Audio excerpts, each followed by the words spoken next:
His speech title is "The Best Way to Solve a Problem is to Know What It Really Is." I'm very pleased to be able to speak here, honorable directors and representative, and my fellow students here. Earlier this year in February, I went to Boston to attend the Harvard National Model United Nations as a delegate of South Sudan. The topic was about how to beat poverty in underdeveloped country, and over 200 students were engaged with this agenda. However, an interesting research from our discussion was that of the 8 researching solutions, all were similar, and none of these solutions seems like they would help any of the village in the country I represent, the South Sudan. How could this be? During the conference, I heard the story of a small village in Africa. The closest school to a village is a 2-hour walk away. There are not enough classrooms, not enough teachers, no blackboards, no books, and no pencils. But these were not the biggest problem. The biggest problem is that students are not going to school. The issue is therefore how to motivate the student to go to school despite his poor condition. And the UN has tried many different methods.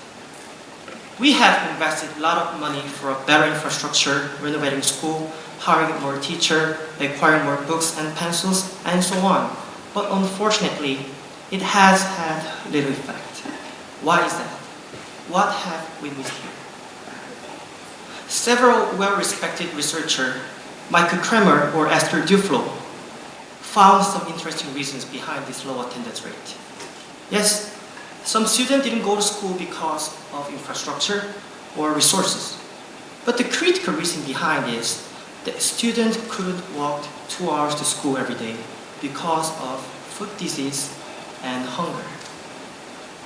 Interestingly, what ultimately brought them to school were not bigger classroom, nor a teacher, nor a book, but it was a free breakfast and parasitism.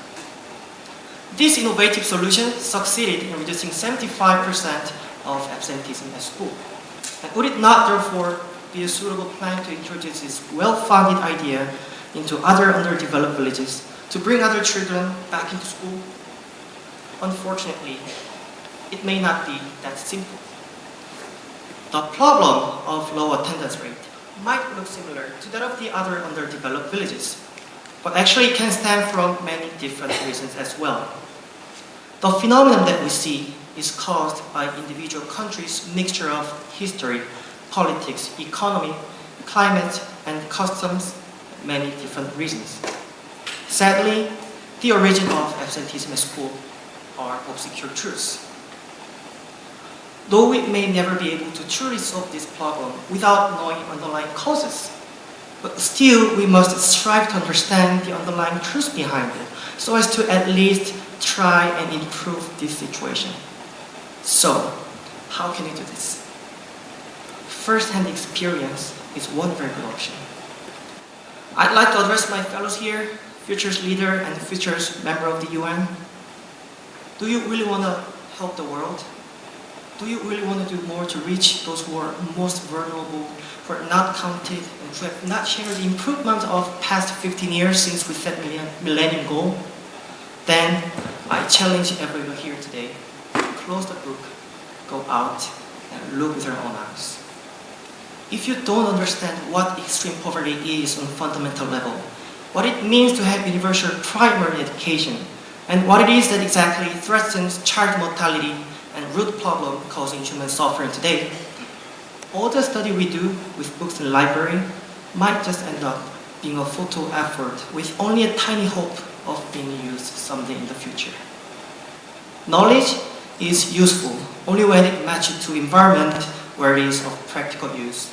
And what we need is not only economy, politics, or system expert.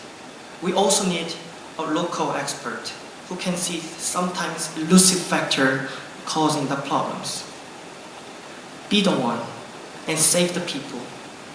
This world is waiting for our help.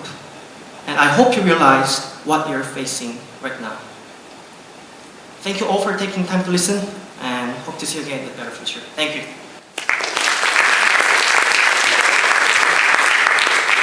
Thank you. Mr. Becker, would you like to give